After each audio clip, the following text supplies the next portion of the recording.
This is Washington, D.C., and in the files of the Central Bureau, there is a story so strange in its implications that it defies ordinary classification. It is the story of a handful of people who, in the course of one desperate night, held back a wave of panic and pandemonium. It began after sundown, time 7:15, as Flight A Coast Patrol from Travis Field was returning to base. When the nightly Air Force transport pointed north toward Japan via the Great Circle route. While at sea, the Navy and Coast Guard maintained their usual round-the-clock vigil. And from the equator to the Arctic, the radar network swept the skies with eyes that never sleep. Time, 7:19. An unidentified object was picked up 200 miles southwest of Point Barrow, Alaska. 7:27. Unidentified object confirmed at Fairbanks, Alaska. Heading south-southeast, 170 degrees. Height, 75,000 feet. Estimated speed, 5,000 miles per hour. White warning. 7:39. Unidentified object 200 miles due west of Vancouver, British Columbia. Course 170 degrees. Height 60,000 feet. Estimated speed down to 3,600 miles per hour. Yellow warning. 7:54. First interceptor flight airborne. Point of interception, 80 miles due west of San Francisco, California. 7:55. Unidentified object past point of interception. Red warning. 8:11. Morro Bay, California. Height, 50,000 feet. Estimated speed, 2,000 miles per hour. 8:15. Santa Monica, California. Height, 10,000 feet. Speed, 1,200 miles per hour. 8:18. All traces of unidentified object gone. Red warning lifted. By 8:25 at the Los Angeles branch of the Communications Commission, reports of strong interference with radio and television reception began to pour in from the beach area. The monitors went to work immediately. Mobile units were ordered to converge on the vicinity of the disturbance. Pinpoint direction-finding devices began to trace the trouble to its source.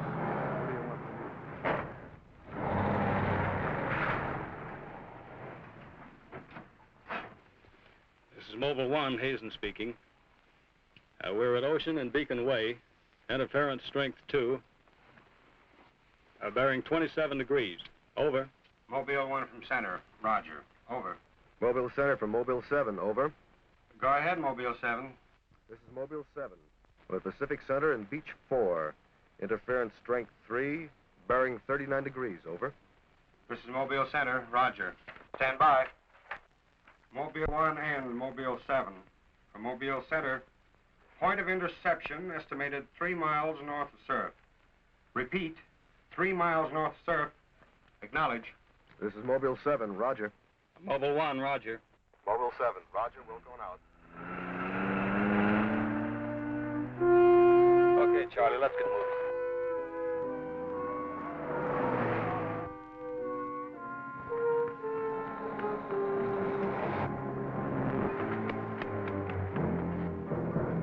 Yes, what is it? Take me to a phone quick. I need an ambulance. What's the matter? My husband and Pete out there in the picnic grounds just above the beach. They've been hurt. Well, this is the communications car. I'll phone it in from here. I'm Mobile 1 to Central, over. Did you make that out, Charlie? Not a word. I'm Mobile 1 to Central. I can't reach you. Repeat. They must be getting us all right. I'm Mobile 1 to Central. Have an ambulance sent to beach at surf. Emergency. 2 men hurt. Acknowledge. Roger and out. I'm sure they'll be here soon now. Tell us what happened. Oh, this man, he just kept coming at us. It was awful. Who? I don't know. He was wearing a suit like a diver. Hurry, please. They're hurt. Charlie, you better wait here. I'll go down and take a look.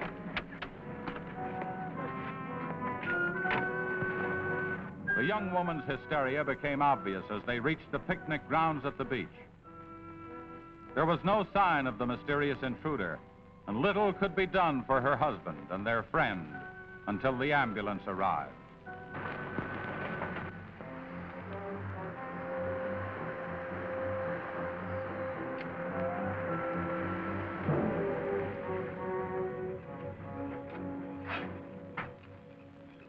Hi, fellas. How are you doing? Oh, we're just taking another reading now. What happened down there? The police took the girl and one of the guys to the station. What about the other one? Well, he's on the way to the morgue. That was her husband. You're right on the button, Charlie. 44.7. Report back to Central if you find anything else. All right. Charlie, grab that portable and check the beach, will you? Got it right here. I'll pick you up right here in about an hour. Where are you going? Police asked me to drop by the station and sign a report. I'll see you later. If you don't, you know where to look for the body.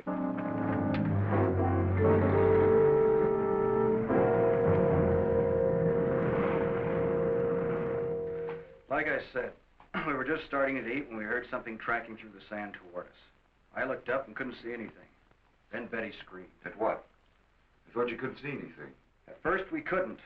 Then this guy started toward us. What kind of a guy? How should I know? He was wearing some kind of a helmet over his head. He could have been a deep-sea diver or anything. All right. After you saw this diver, what happened? Well, we jumped up. Ed, that was Betty's husband, yelled at him to stop, but he just kept coming. I never saw anything like it. He didn't say anything. He just kept moving in. Then you say he attacked you. Oh, we didn't give him a chance. Ed grabbed a piece of wood and took a swing at him. That didn't stop him. He caught the end. That's all I remember. Just because a man's taking a walk is no reason to slug him. Besides, you don't look like a guy who frightens so easy. How would you feel if somebody with a crazy helmet with pipes sticking out of it came at you in the dark? And look, I know this sounds crazy, but there wasn't any head in that helmet. No head. No head at all. It's the truth. I think you need some coffee. I don't want anything. It's all the same to you, Lieutenant. I've got to pick up one of my men at the beach. Okay, thanks for coming down, Hazen. Hope I didn't put you out. No trouble. So long. You too. All right, let's start at the beginning. How well did you know the dead man? And his wife? Betty and I went to school together. I knew Ed a year. How long were they married? About a year. Wasn't her husband a little older than she? I don't know. But you said you and Mrs. Evans went to school together. Then you never discussed anything personal with her? She did mention he was older, yes. How much? 15, 20 years. What difference does that make? That wasn't too hard now, was it? Where do you live? 629 and a half East Palm Court. Why? That's where the Evans live, isn't it? Yeah, I board with them. You do, huh? Now, Mrs. Evans is a good-looking woman. What are you trying to say?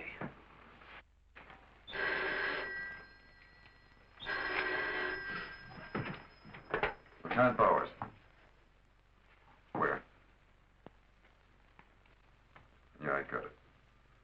I'll leave right away. Ain't been enough murder. Near the beach. Keep an eye on this guy until I get back. What are you? You'll stay right where you are. At least until Mrs. Evans feels well enough to talk. What do you want from her? Oh, I just want to see if your story checks with hers. After all, you went to school together, remember?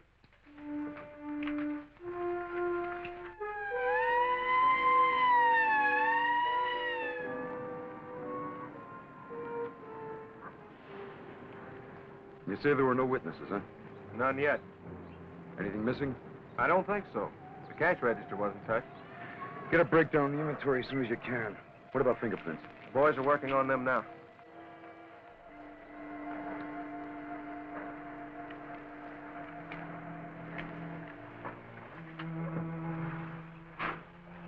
sorry I'm late.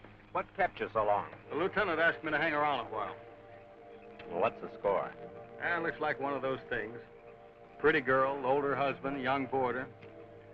Kid claims some guy without a head knocked the old man off. You don't say. Anything else? Yeah, he had a diver's outfit with horns. No. He's going to have to do better than that. How are we doing? I took a reading about 10 minutes ago. The radiation is going out with the tide. What about the radio phone? It's working fine again. I just got a call from Central. They said Mobile 7 picked up some new trouble northeast of here.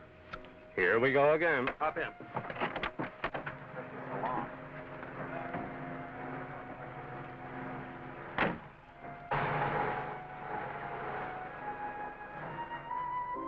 Who reported this murder? There he is there. He lives next door. His name's George Nelson. Hey, Mr. Nelson. Yes, sir. Come here, will you? I'm Lieutenant Bowers, homicide. You found this body? That's right. He must have just locked up for the night when this happened. How do you know that? Well, he usually does around this time. What were you doing here? I was sitting home watching the fights on TV, and all of a sudden the thing started acting up. What has that got to do with it? Well, you don't know this set. You know, it wouldn't work at all when I came home to supper. Then all of a sudden it cleared up fine. So I thought, well, I'll get set to look at the fights again, and all of a sudden out it goes again. So I thought maybe the battery station down here was overcharging the circuit, and so I came down to take a look, that's all. Hey, don't you ever quit work? What's up this time? Another murder? What are you doing here, Hazen? Same as before. Still trying to track down that signal interference. Hey, does that stuff work on TV, too? Well, it has been for hours. What'd I tell you? What's the matter? Seems to set one on the blink. Well, at least we know we're on the right track. How'd you make out with that boarder? You're still sticking to a story. The guy had no head. Well, I'll be seeing you. So long. Right. Come on, Charlie. Hey.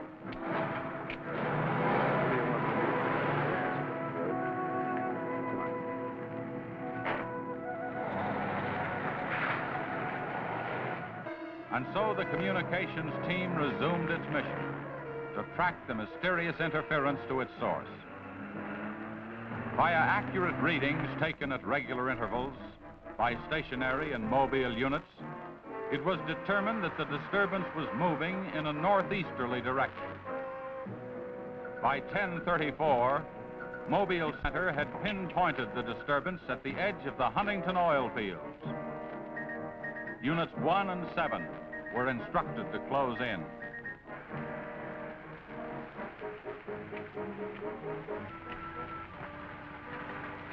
Hey, Charlie, do you see what I see? Yeah, the oil field. Let's hope our trouble's burning up. Well, there's only one way to find out.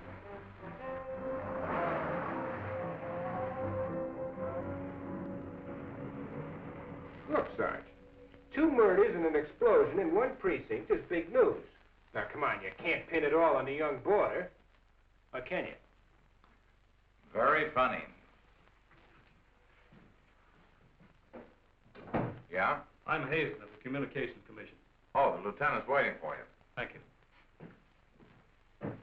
What's a wheel? You heard the man, Communications Commission. Tell me, does this kind of interference happen very often? Never anything like this. It's on the move all the time. I mean, some ham with a transmitter in the car. It's not a transmitter. We don't get a definite disturbance, just interference. Then you have no idea of what it is, huh? Not yet. How are you making out? Not so good. You were here when I questioned that boy about the murder at the beach. Did you get anything more out of it? Yeah. Come on with me. You might want to see this.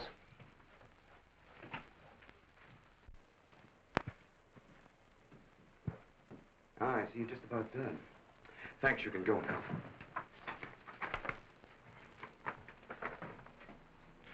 Are you sure this is what the man looks like?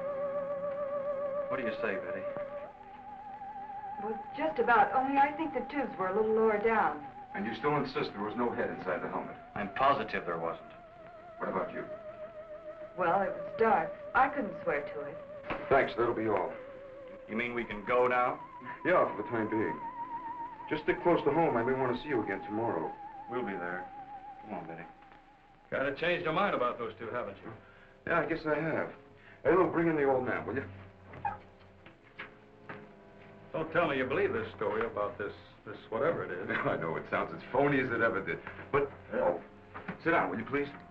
You're the watchman at the Huntington oil fields? Oh, yes, sir. I've been with the company for over 22 years, sir. Yeah. Will you tell Mr. Hazen here exactly what happened?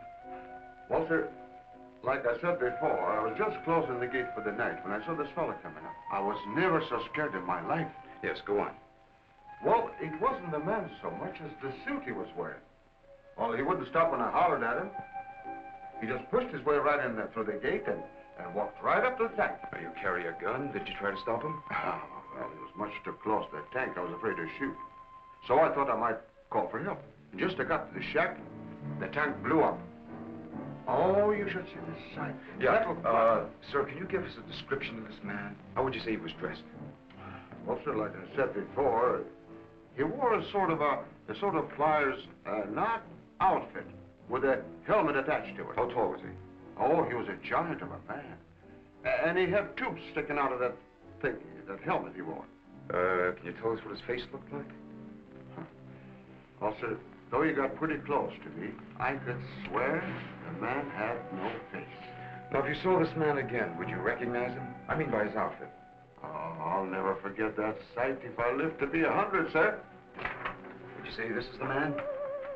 Wait, sure, that's him. Thank you very much. You may go now. All right, sir. Thank you. Well, Hazen, what do you say now? Beats me. The descriptions check all right. This could be some kind of flying suit. High altitude equipment. Yeah, that's what I've been thinking. Well, how do you explain that stuff about the missing head? No, we can discount that. These people were frightened. It was night. Nobody really took a close look at him. I guess you're right. But whoever he is, that outfit doesn't look like one of ours. Of course, he could have been dropped by parachute. You mean sabotage? Worth checking.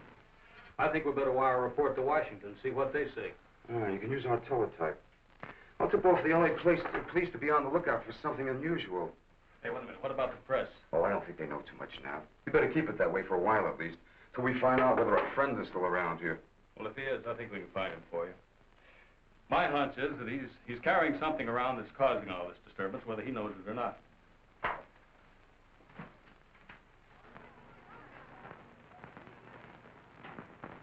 Yeah. Kill that page one lead. They let the boarder and the girl go. Hmm? How do I know? Maybe the lieutenant thinks that the guy in a flying suit knocked off the husband. Mm-hmm. Nah. No, not a chance. Not a chance of an exclusive on that picture. They're making a blanket release in the morning. Hmm? Oh, there's a guy from the Communications Commission in there now. Yeah, I'll call you back later if there's anything new. Okay.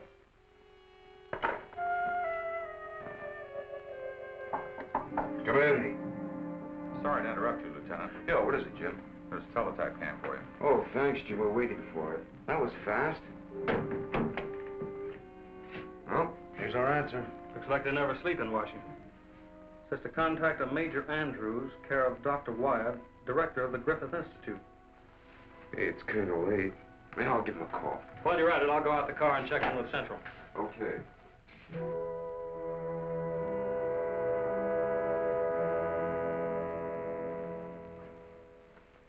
Well, that's the story up till now. We got in touch with Washington. They told us to contact you here. Very interesting. What do you think, Doctor? When I see something like this, I understand why you gentlemen might have thought sabotage was involved.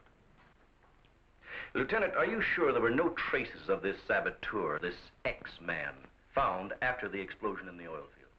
Fire department went over every inch of the area. Didn't come up with a thing. Well, then there's a strong possibility that he might have perished in the explosion itself.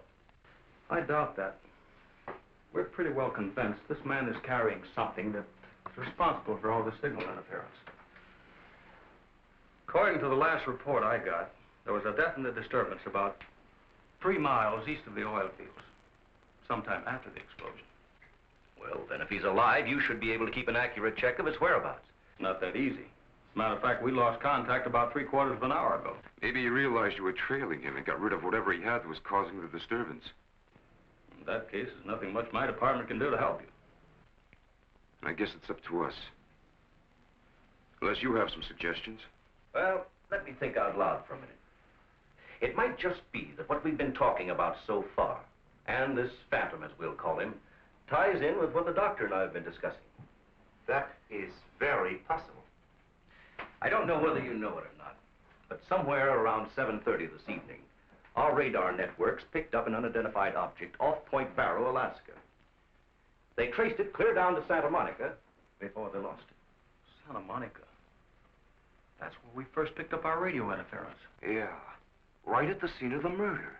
Well, then, if all these things tally up, we've got some idea of how our man got here. You mean that he came in some plane?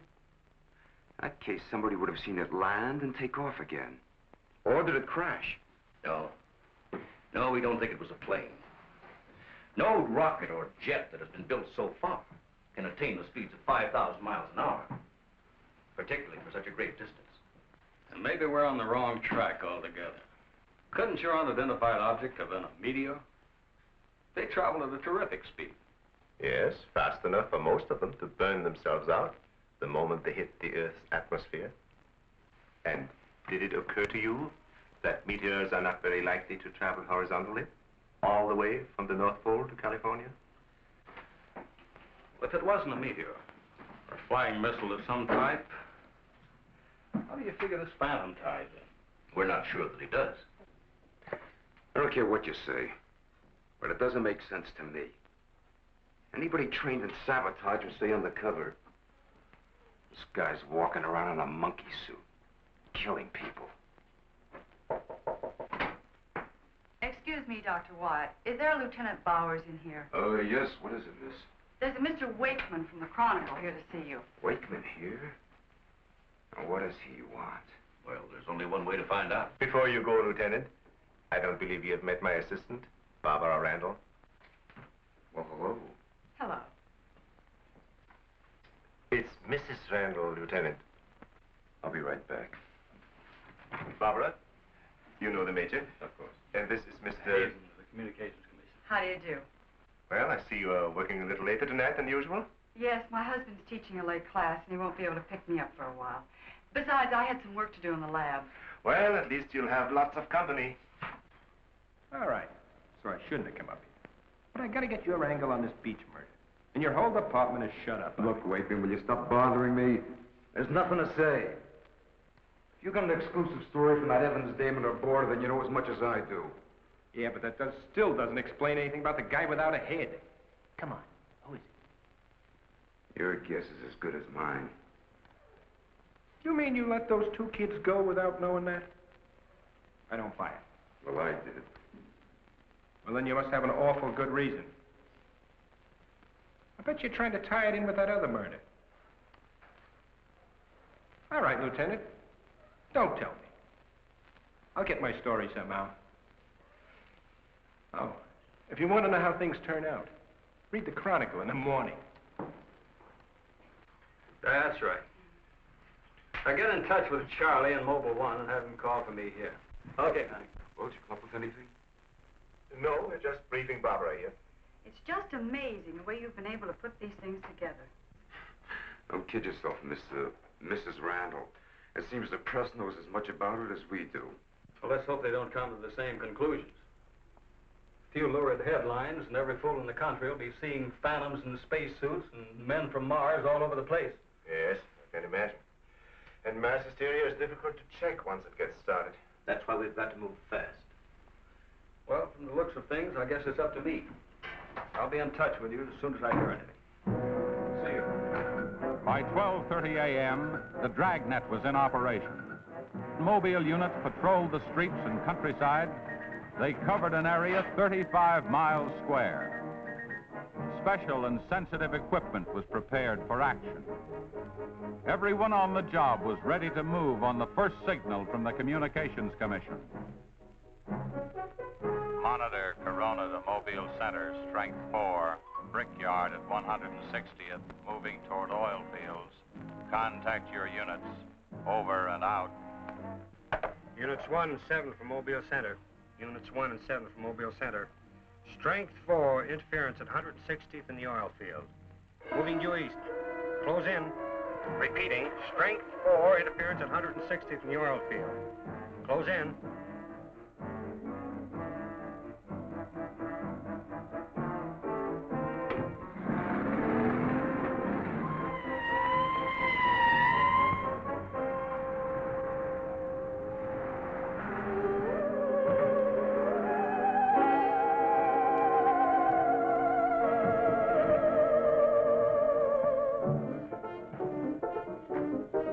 Joe? Just got here, trying to set this up.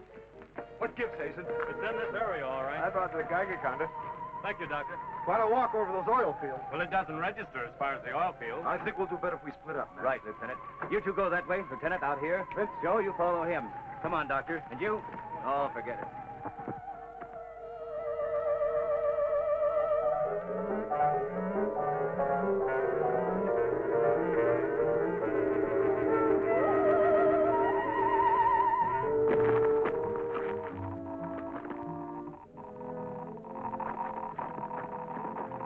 Hey, look at this. Yeah, points this way. Hey, Joe! Joe!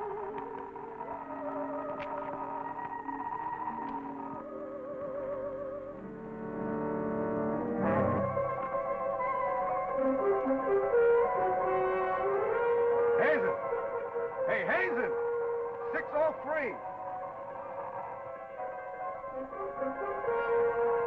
Going strong. That's it, Doctor.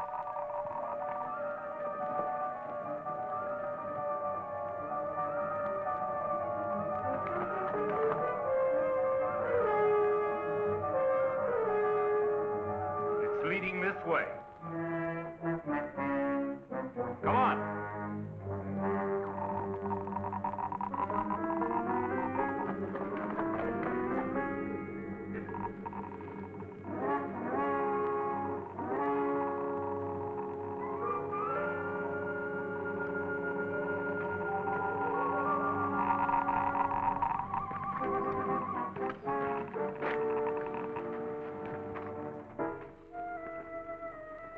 It's this way. Come on.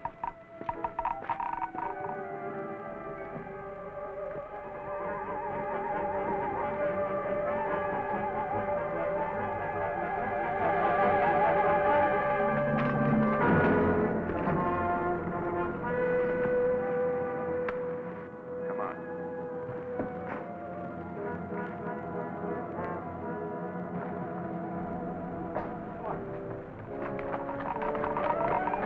They're going strong.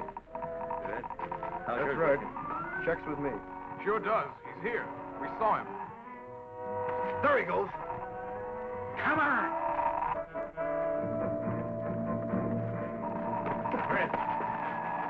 Gotta be around here somewhere. Yeah, we gotta get on the roof. Vince, go get a ladder. Look out! Let's cut him off. Come on. Around here.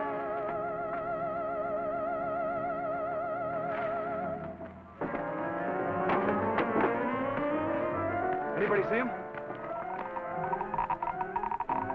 There he is.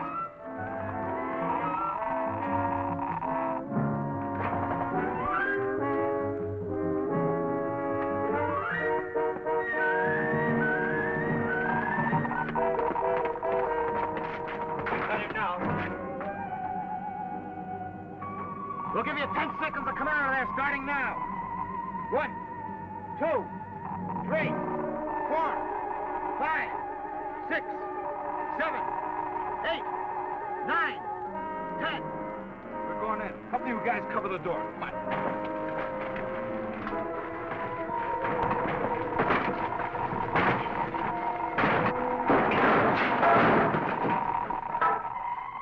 Why, there's nobody in here. Possible. We saw him come in. Maybe he went out of the window. We won't get very far. Don't touch anything till we check for fingerprints. Oh, Doctor, over here. He left his suit and his helmet. Hey, let's spread that thing out so I can get a good shot of it. Keep away, you fool. What's the matter? For your information, that's a Geiger counter, and it says hands off. I think you'd better wait outside. I just have a job to do. So do we. And I'm afraid ours will have to come first. Now, there's no radiation from the helmet. But look at this. So that's what's been causing all the trouble. Charlie, you know where we can pick up a lead-lined box in a hurry? Well, Mobile 7 should have one. They're right outside. I'll take a look. Hurry it up, will you? Unbelievable. Now, we all thought that this phantom might be carrying some device which was causing all the signal interference. But to learn that it's due to the very clothes on his body. That's not the only thing that bothers me. Did any of you get a good look at his face? Not me. He's too far away. Well, I did. Unless I'm mistaken, that helmet was empty. Say, where am I going to put this stuff? Oh, put it in Dr. Wyatt's station. Yeah, we take it back to the Institute. Right. Lie down, Z. No, that's all right. You can handle that.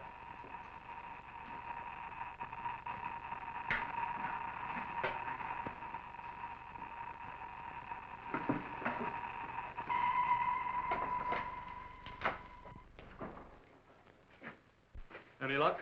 Not a sign of him. Boys are still searching the grounds. For what? Nobody knows what he looks like without that outfit. Don't bet on that, Major. Reporter got a flash picture of him, and I just happened to borrow that film. It's on its way to headquarters right now to be developed. Good. Send us a print as soon as you can. Sure. Lieutenant, are you sure you don't want to come with us? We want to make a few tests at the lab. I'd like to, Doctor. But you know the situation. I gotta get that guy. Let me know how you make out, will you? Yeah, we'll do that, sure.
Doctor. We were just on our way home when we saw you drive in. Good evening, Barbara. Hello, Bill. I see we got here just in time. Anything new? Lots of excitement, but that's all. Major, you know Barbara's husband? Oh, of course. How are you? How are you? Yeah, it's a nice-looking dog you've got there. What's his name? His name? Venus. Say, Bill, I hate to ask this, but something important has come up, and I wonder, can we borrow Barbara for about an hour or so? I suppose so. Of course. Darling, why don't you go and do the shopping? Here's the list. The market's open all evening. I may as well. See you later, darling. I'll take the dog and tie her up. Thank you, Bill. Good night. Good night. I'll give you a hand with it. Oh, thanks, Doc. Easy now. Look out for your fingers. All right. Look out now. Don't drop it. Come on. Venus, come back here! Venus, come back here!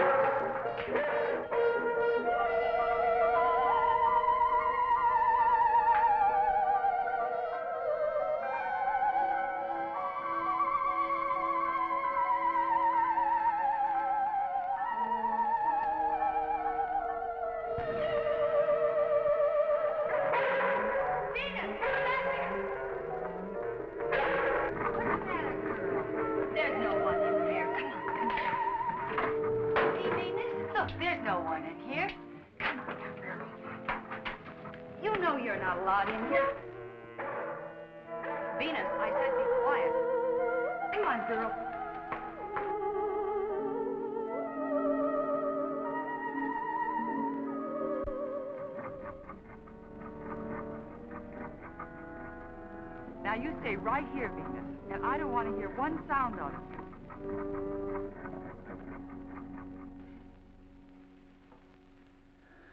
You were right, Doctor. There are no fingerprints anywhere.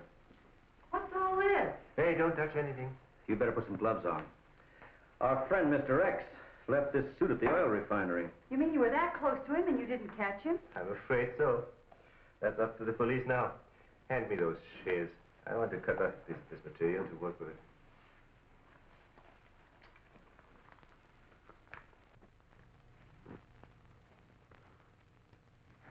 Say, you better have those sharpened. But I just bought them.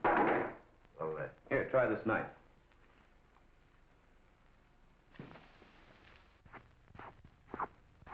that still won't cut. Let me try.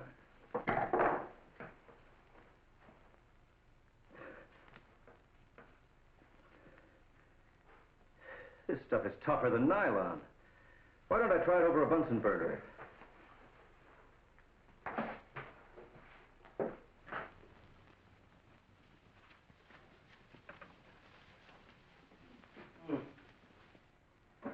It doesn't burn either. Let's take a look at it under the microscope. Look, it's magnetic.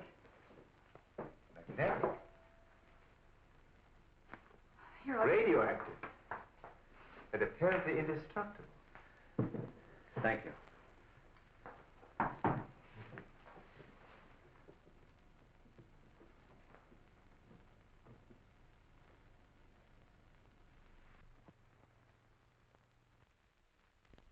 What's the matter? You tell me. Take a look at that weed.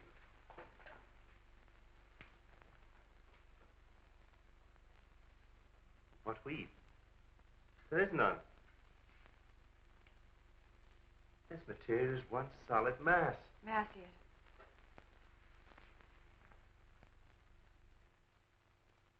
Why, you're right. It must be some sort of plastic. No. I'd say it's a metallic substance of some kind. Well, I've seen a lot of interesting alloys, but never anything like this.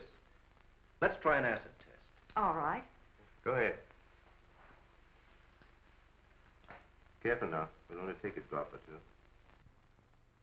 It repels acids like a raincoat repels water. Why, there's no reaction. Well, Major, this looks as though we were going to be here for a long time.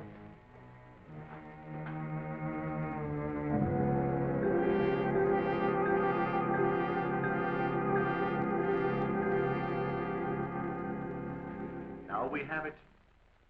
The helmet is not radioactive. The suit is. There is no doubt. This spacesuit is conditioned to function above 63,000 feet, where human blood would boil, resulting in the body expanding to twice its size. And death, of course. I know. And it must withstand pressure and counterpressure. Also, it must be so supercharged it can function in thin atmosphere. Now, let's see what it is that is left in this breathing apparatus. Well, how are you doing? The gas from the helmet tank breaks down to 11% methane. Ordinary marsh gas? What's the rest of the formula? Oh, that's where I'm stuck. I can't figure it out. It just doesn't respond to any of the usual tests. Well, how could anyone exist on that combination of gases? You and I couldn't. But apparently someone can. Doctor, are you trying to say that our X-Man doesn't breathe oxygen and hasn't the metabolism of a normal human? I really don't know. From what we've seen, he has some physical characteristics which make him appear human. But added to them is this fabulous radioactivity that none of us could stand. I am puzzled.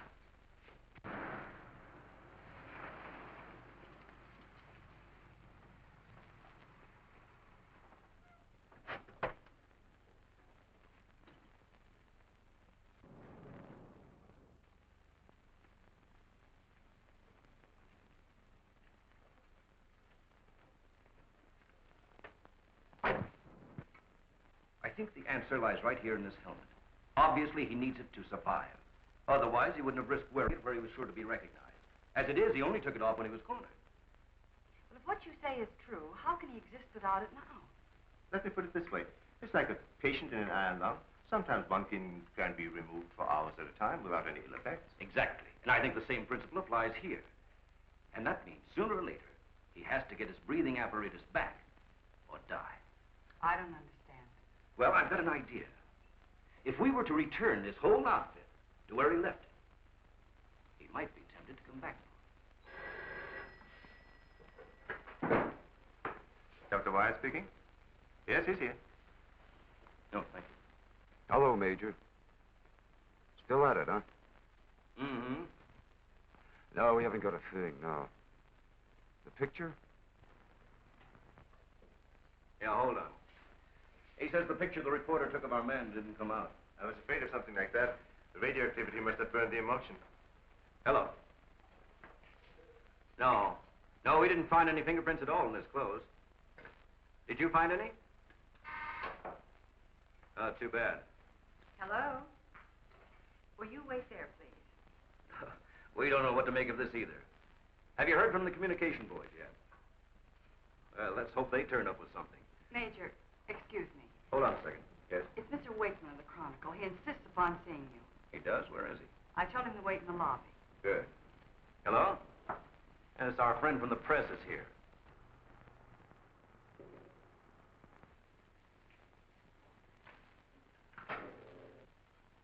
Don't worry, I wouldn't dare let anyone in on anything. At least not till we get something concrete. Right. All right, I'll see you later. Well, I guess I'd better see this newspaper man. Want to come along, Doctor? I think I will.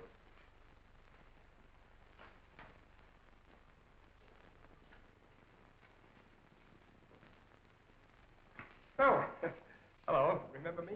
Certainly, yes. Nice lot of gadgets you got here. We think so. What's on your mind? Well, I was wondering if you might let me take a couple of pictures of that suit you brought up here. I'm sorry, we can't do that. Oh.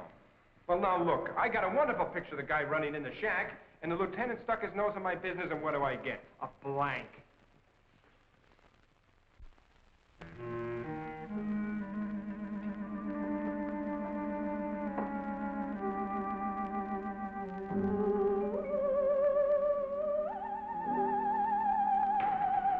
Is that you, Doctor?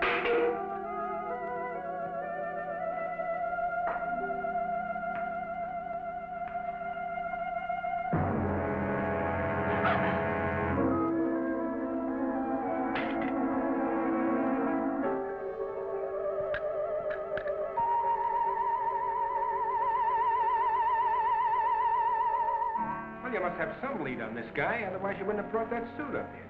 Well, let's just say we were curious.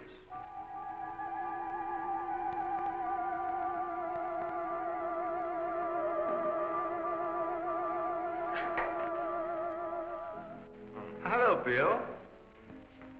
I back so soon? Isn't Barbara through? I don't know. She's still in the lab. Why don't you go up and see? Thanks, I will.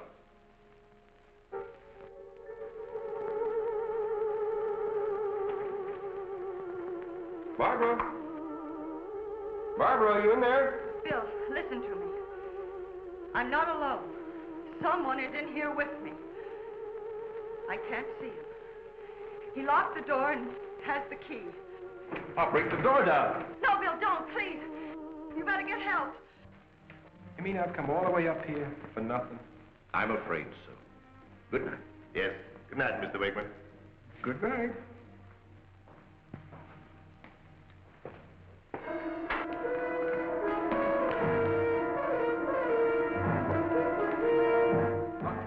Major, come quick. What's the matter? What's the matter? Where's Barbara? In the lab. The door's locked and there's someone in there with her.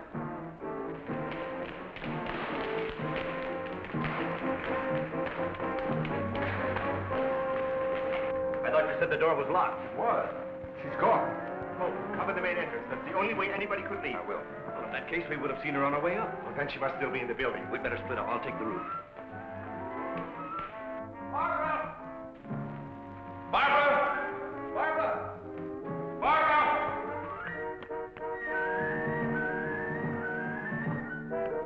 Barbara! Barbara! Where are you? Barbara!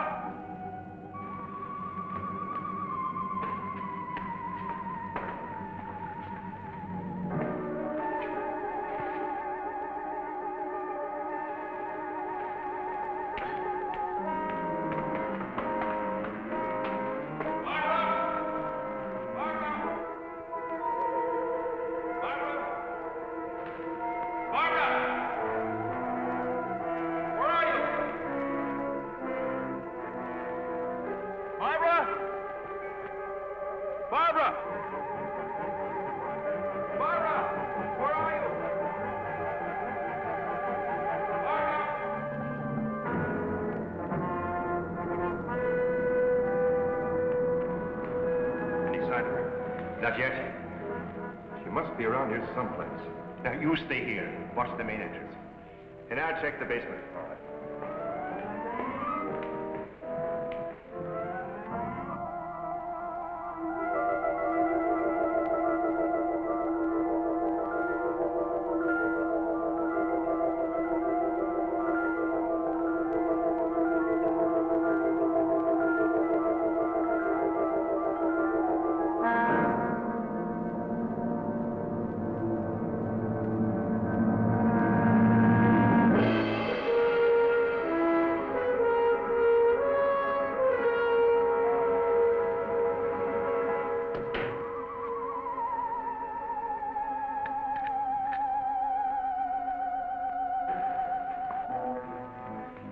she's not up there.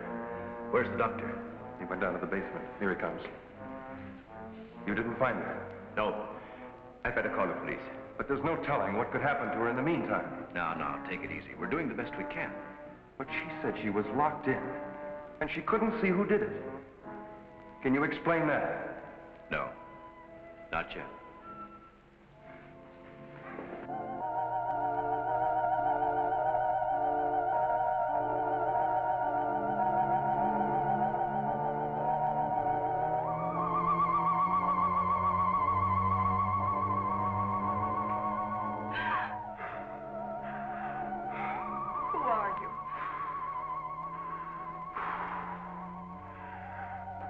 Don't come near me. I'm warning you, don't come near me.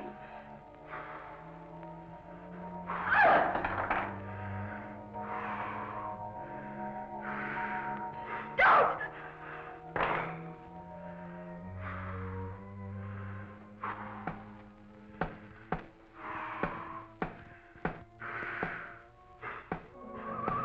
The code. I don't understand. You're trying to tell me you need it to breathe, and there isn't much left in the tank. 1, 1, 2, 1, 1, 2, 3.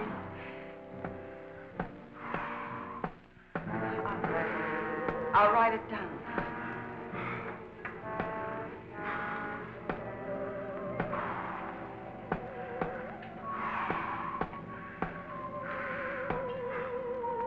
One, 1, 2, 1, 1, 2, 3.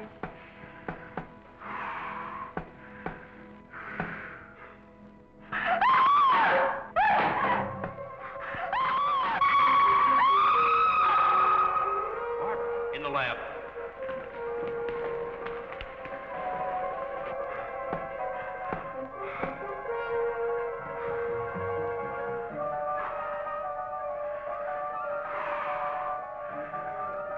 No, please, don't.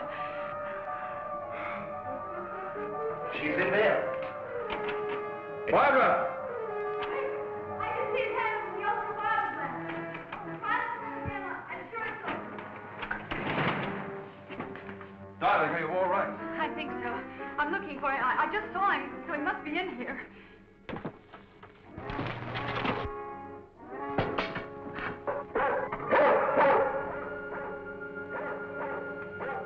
Steady feet to the ground.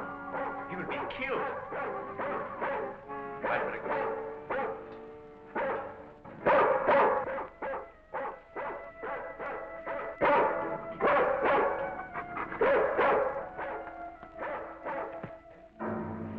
It was frightening. I couldn't see him. I didn't know what to do. Come here. Quick! He's disintegrating. This is amazing.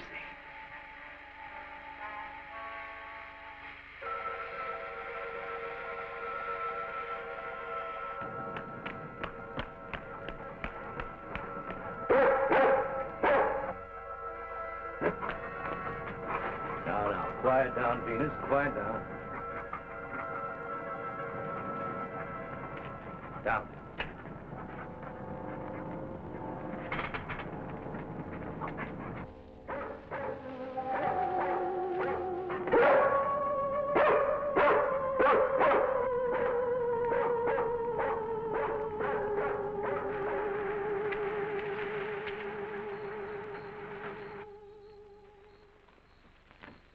Mobile Center from Mobile 1, come in, please. This is Mobile Center. Go ahead. Get hold of Major Andrews or Dr. Wyatt at the Institute. I want to talk to either one of them. I will do. Stand by, Mobile 1. Speaking. Oh, yes, Mr. Hazen. Yes, we're still at it. Lots and lots of excitement, but nothing definite yet. Have you anything to say?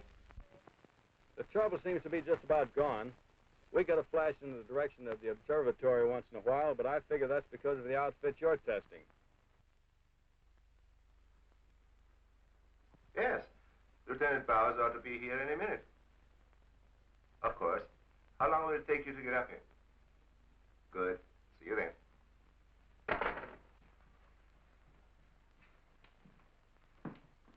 Thank you, gentlemen. Put it down here, please. Barbara, bring that cord in over there. Now you're going to see... I have to resort to ultraviolet light in order to show you what little there is left of the spacesuit.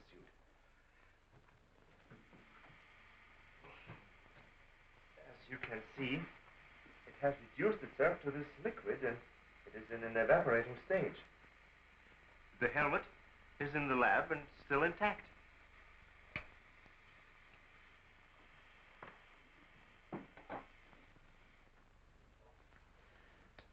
This is amazing. All the radiation in this suit would be fatal to a normal human being wearing it. Of course. And furthermore, our respiratory system could never simulate gases such as we have found in that breathing device. Well, then we have to assume our so-called X-Man carried his own atmosphere with him. Excuse me, but as a matter of curiosity, why do we refer to this thing as a him? I thought it was invisible. Under normal conditions, yes. Yet, Mrs. Randall did see the imprint of a large foot and a masculine hand under ultraviolet light. How do you explain that? I don't know, but the human body is composed of various elements with a carbon base. Like coal? Yes. Now, suppose we maintain the same chemical composition in the body of the X-Man, but substitute silica for carbon. Silica, that's glass. Exactly. Now, it is possible that the body with such a base, if it were subjected to an atmosphere foreign to its origin, might appear invisible to our eyes. Are you trying to say, Doctor, that we're not dealing with a human being? I didn't say that. On the contrary, all the evidence points in the opposite direction. Toward a superhuman with an intelligence far superior to our own. How can you tell? First of all, Mrs. Randall saw that he has a hand with digits like our own fingers and a thumb opposing. That alone is a sign of intelligence. And he comes from a civilization that has developed adequate space transportation to enable him to travel to Earth. We have nothing yet that can reach even another planet in our own solar system. That could account for the unidentified objects picked up by radar a few hours ago. My theory is that the spaceship, or whatever it was that he came in, operated on the principle of magnetic rather than atomic propulsion, and that somewhere in the outer limits it met with a condition where the Earth's gravity pulled it down and it fell into the ocean, and that he managed to save his life and reach shore. You really can pick up any type of communications interference, no matter how weak the signal may be. Sure thing. We were on his trail from the minute he left the beach. I never knew you carried such sensitive instruments in your car.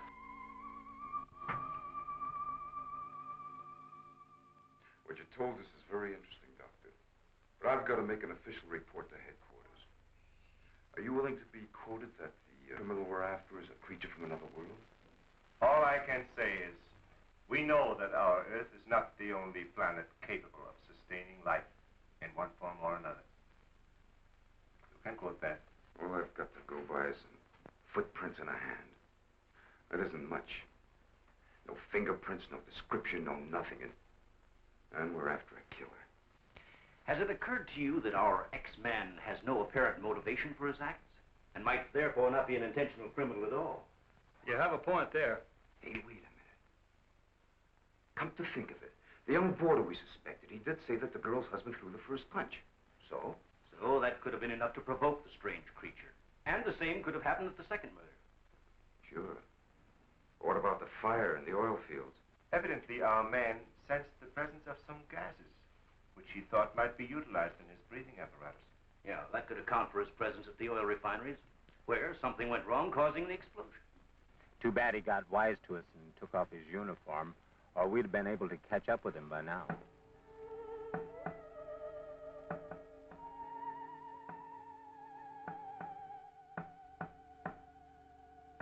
No, he didn't utter a word. but I'm convinced he was trying to convey a message to me. He kept tapping out a code. I wrote it down. Let me see that, please. Doesn't make sense. Well, it may be based on some mathematical system we know nothing about. But he was trying to tell us something. Why did he run away?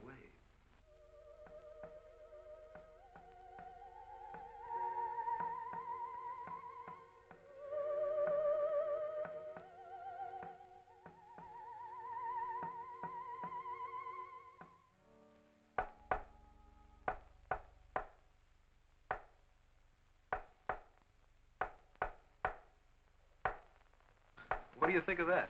Hell, Hazen must be crazy sending out stuff like that. I guess so. Why don't you try and get a hold of him? Yeah. Mobile 1 from Mobile Center. Come in, please. Mobile 1 from Mobile Center. Come in, please. Mobile 1 from Mobile Center. Come in, please. Hey, that's Central calling.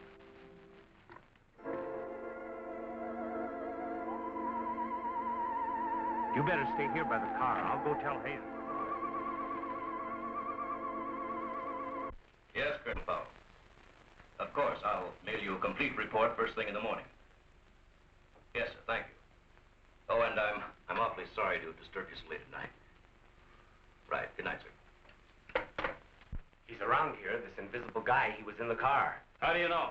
I was talking to Randall outside when I heard Central calling. Before I could get over to answer, I saw the door open and shut by itself. He's desperate. For all we know, he could be trying to send a distress signal to his home base, wherever that is. Well, let's hope he doesn't get through. We've got enough problems with just one of those guys. Well, at least we know he's surrounded the vicinity, and it's obvious what keeps him around. Of course. He's got to come back for what little gas there is left in his helmet. And when he does... Oh, please, the most important thing is to take him alive. If we can only make each other understand, there's no telling how much science can profit. I'll go along with that, Doctor. But I've got to make sure that once he's cornered, I'll be able to hang on to him. I think we're all agreed on that. All right, good, then we must see it from his angle. He's in an alien world. No doubt we are as frightening to him as he is to us. Now, the most important thing, then, is to keep calm at all costs and do nothing to provoke him. Immediately, a simple plan to trap the Phantom went into operation. All obstacles to his entry were removed. To erase any possible suspicion, the doors were left unguarded, and inconspicuous electric eye equipment was set up. All this was connected to a makeshift control board, which would immediately signal the exact location of the trespasser. Now, there was nothing to do but wait. The one road leading to the Institute was blocked off to make certain no outsider would upset the plans or interfere in any way. What's the big idea? Sorry, nobody's allowed through here.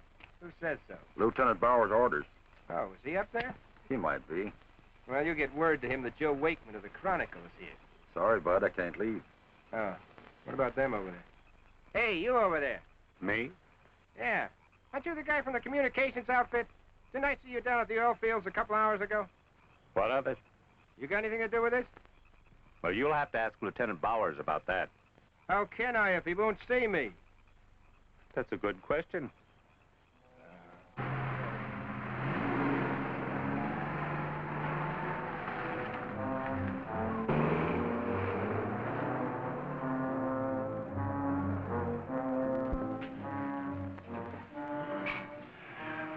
Well, it's 3:45. Sure taking his time. Time is cheap. Yeah, well, how long can you sit on the edge of your chair like this?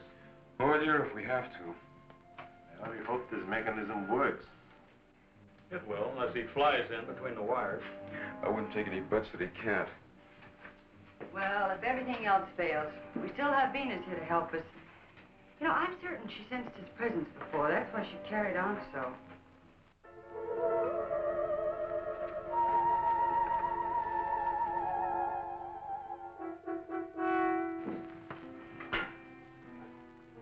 What's the matter, Lieutenant? Is this thing getting you?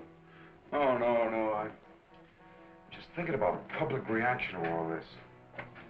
I'll give something to the press by morning.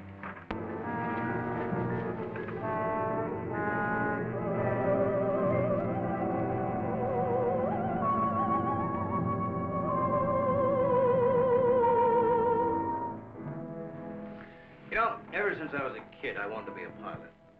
Then after I got my wings and had had 75 missions, I thought I'd seen everything.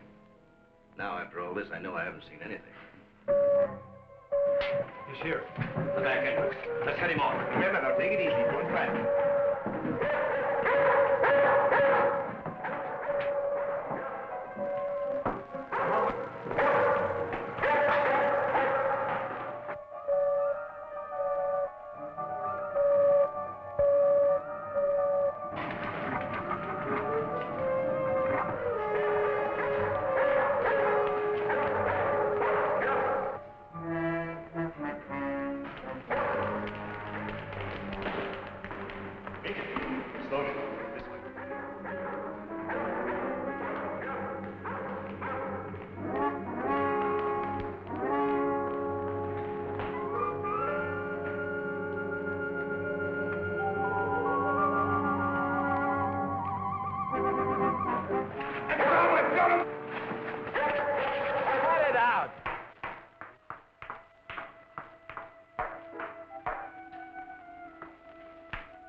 Trying to do? Well, it's the reporter. Yeah, it sure is. What's going on around here? You guys crazy?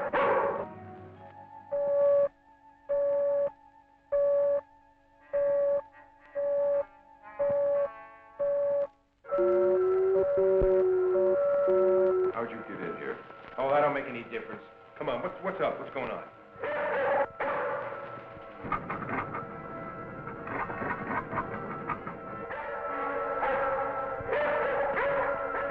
All right, Lieutenant, you better tell him. I'll reset the wires.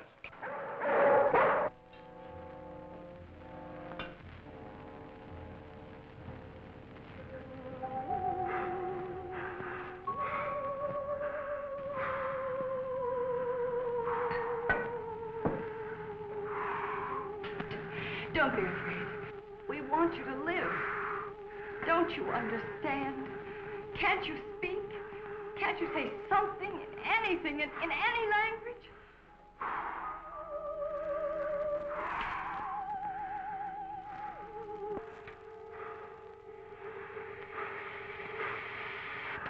Listen, everybody. He's in the lab with me now. He's in the lab with me now. Venus, be quiet. The door is unlocked. Hurry, he's having trouble breathing. I don't think he can last much longer. And please, don't let Venus get at him. And walk in quietly. Quiet, Venus.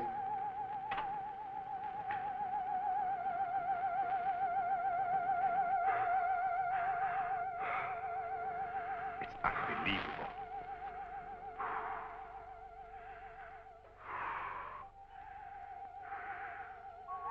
You see, there's nothing to be afraid of. Nobody wants to hurt you. I've tried to reason with him. I feel he understands, but he can't speak. Wait a minute, I'll try his code. I think I remember it right.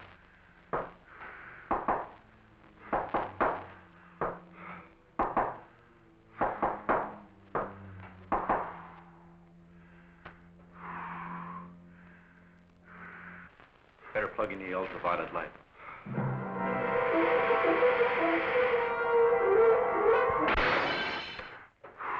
Oh, you scared him.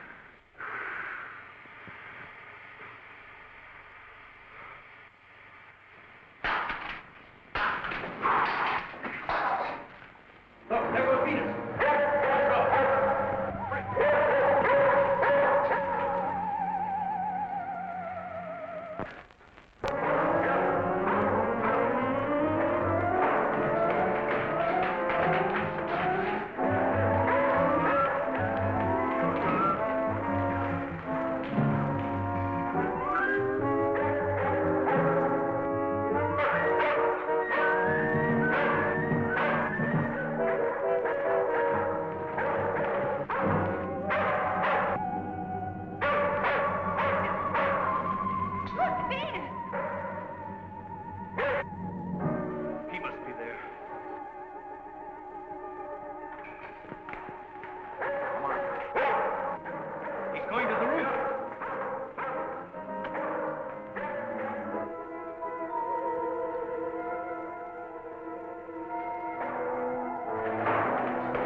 Take this. I'm going after you.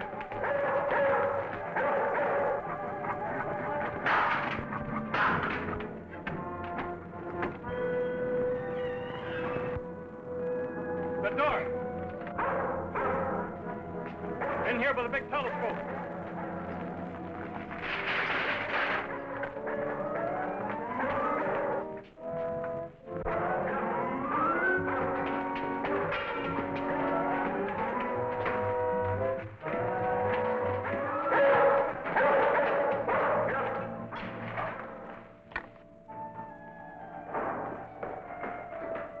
Close the dome.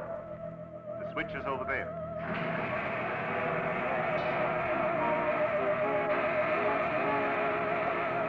The book senses something. Quiet, Venus.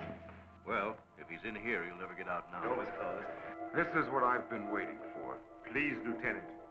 This is our last chance. We have to take him alive. Plug in the lamps. There's an outlet here.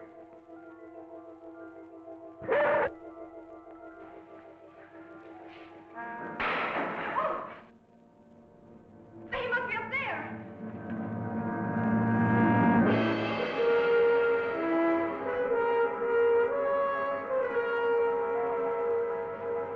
His whole body's aglow. If I hadn't seen this with my own eyes. What do we do now? Stand back.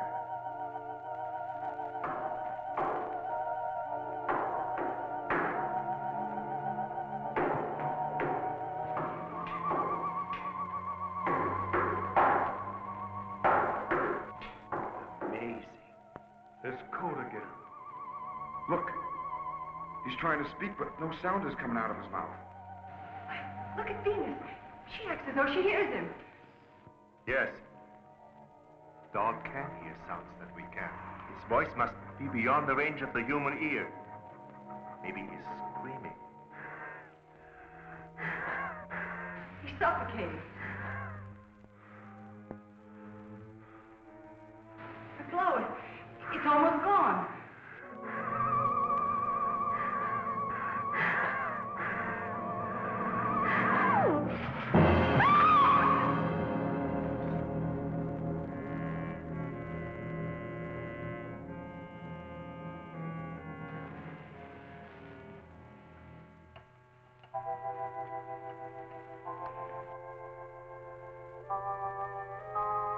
We won't need these lights anymore. In death, he has become visible as a normal body.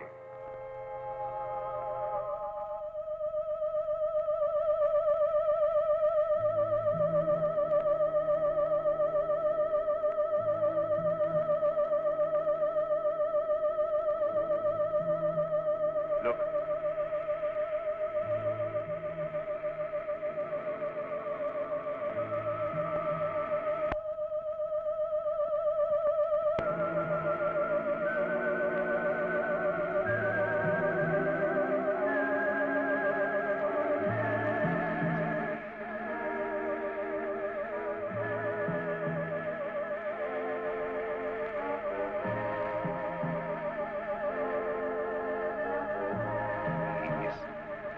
Evaporating.